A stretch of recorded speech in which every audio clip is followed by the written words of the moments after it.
কে রে চঞ্চল, তুই কি কালকে খেলার কথা শুনছিস? কালকে না আমার নানার ফুটবল খেলা আছে, দেখতে যাবো। তাই নাকি? তাহলে তো খুব মজা হবে। আর একটা কথা চঞ্চল, সেটা হলো খেলার বলে প্রধান অতিথি একজন হুজুর, কিন্তু আমি বুঝলাম না হুজুর কিসের জন্য। কি ব্যান, ঘুম ধরছে, কাল খেলা খেলা দেখতে যা সব দেখবো।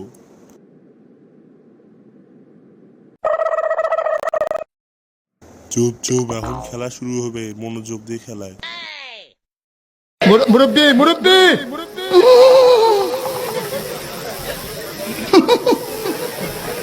বুঝছে না উনি মনে করছে অন্য হুজুর।